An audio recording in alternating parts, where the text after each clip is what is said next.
ایمان والوں یعنی صحیح اللہ والوں کے 12 اوصاف سورۃ الفرقان کی 12 آیات آیت نمبر 63 سے لے کر 74 تک کی روشنی میں. بیسیکلی یہ ایک ٹیمپلیٹ ہے، ایک سانچہ ہے جس میں ہر مسلمان اپنے آپ کو رکھ کے دیکھ سکتا ہے کہ میں وہ ایمان والا بندہ بن چکا ہوں کیا جو میرے رب کو مقصود ہے.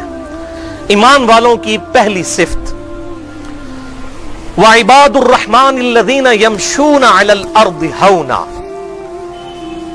رحمان کے بندے وہ ہیں جو زمین پر آہستگی کے ساتھ، بڑی عاجزی کے ساتھ چلتے ہیں.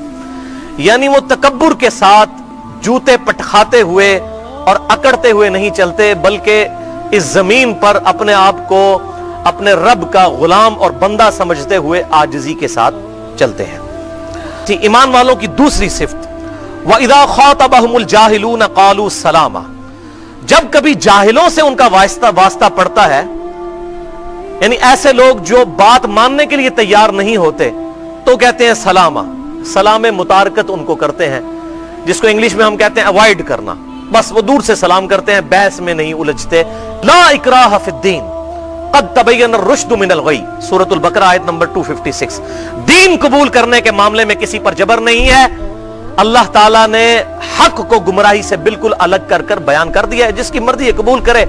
انا ہدیناہ السبیل اما شاکرا و اما کفورا، جس کی مرضی حق قبول کرے، جس کی مرضی انکار کر دے. زبردستی ہم کسی کو ہدایت پر لانے کے لیے کوشش نہیں کر سکتے. بات کھول کر بیان کرنا بس یہ ہماری ذمہ داری ہے. ایمان والوں کی تیسری صفت والذین یبیتون لربہم سجدا وقیاما، یعنی رحمان کے بندے وہ ہیں جن کی راتیں اپنے رب کے حضور سجدے اور قیام میں گزرتی ہیں. اس میں یہ کوئی ایکسٹریم رویہ نہیں ہونا چاہیے کہ پوری رات کا ہی کو قیام کرنا شروع کر دے. مراد یہ کہ رات کے اوقات میں تہجد کے وقت یا جو کمپلسری ہم پر نمازیں ہیں رات کی، چاہے وہ مغرب کی نماز ہو یا عشاء کی نماز ہو یا صبح ارلی ان دا مارننگ فجر کی نماز ہو. ایمان والوں کی چوتھی صفت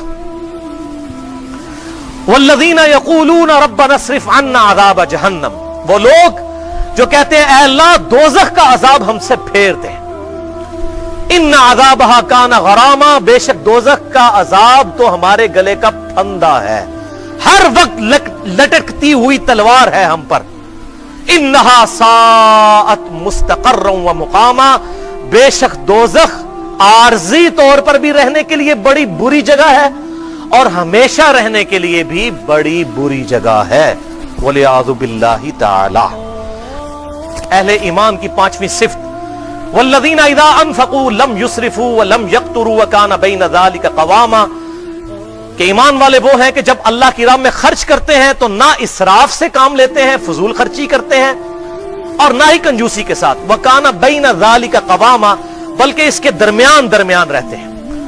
کراس ریفرنس کے طور پر سورہ بنی اسرائیل کی آیت نمبر 29 ہے کہ نہ تو اپنے ہاتھ کو ایسا بندہ رکھو اپنی گردن کے ساتھ اتنے کنجوس ہو جاؤ کہ کسی کو کچھ دو ہی نہ، اور نہ اتنے فیاض ہو جاؤ کہ سب کچھ لٹا بیٹھو اور پھر درماندہ ہو کر بیٹھ جاؤ، جنہوں سے پنجابی کہنا ہے کہ نیکی گلے پہ گئی ہے. یعنی سب کچھ ہی اللہ کی راہ میں دے دیا اور خود جو ہے وہ آپ بیٹھ گئے. اور یہ بالکل فینیٹک نظریہ ہے. اس حوالے سے بڑی کریٹیکل حدیث ہے، بخاری اور مسلم کی متفق علیہ حدیث ہے. بخاری میں 2742، مسلم میں 4209. سعد ابن ابی وقاص رضی اللہ تعالیٰ عنہ کہتے ہیں فتح مکہ کے موقع پر میں بیمار ہو گیا اور مجھے یہ گمان ہوا کہ شاید میں مر جاؤں گا. حالانکہ اس کے بعد بھی 46 سال زندہ رہے، 56 ہجری میں فوت ہوئے. اللہ کے محبوب صلی اللہ علیہ وسلم میری عیادت کو آئے. میں نے کہا اللہ کے محبوب صلی اللہ علیہ وسلم میری ایک ہی بیٹی ہے، میں سارا مال اللہ کی راہ میں خیرات کر دوں؟ آج کا کوئی عالم دین ہوتا کہنا ہاں جی بالکل لہنا میں انہیں چندہ بک منو دے دو. اللہ کے محبوب صلی اللہ علیہ وسلم نے فرمایا نہیں. ان کا یا رسول اللہ 2/3 آپ نے اجازت نہیں دی. پھر کہا آدھا مال، نہیں اجازت دی. پھر کہا 1/3 مال. تو ایز اے لاسٹ ریزارٹ آپ صلی اللہ علیہ وسلم نے بالکل آخر میں بڑی مشکل سے 1/3 مال کی وصیت کرنے کی اجازت دی. اور پھر آپ صلی اللہ علیہ وسلم نے فرمایا سعد اپنے وارثوں کے لیے مال چھوڑ کر مر، یہ اس سے بہتر ہے کہ تیرے مرنے کے بعد لوگوں سے مانگتے پھرے. ایمان والوں کی چھٹی صفت والذین لا يدعون مع اللہ الہا آخر، یہ تو اب بڑی کریٹیکل ہے. اللہ کے ساتھ کسی اور کو دعا کے لیے نہیں پکارتے وہ لوگ، یہ ان کی نشانی ہے. یہاں عبادت کا ذکر نہیں آیا، دعا.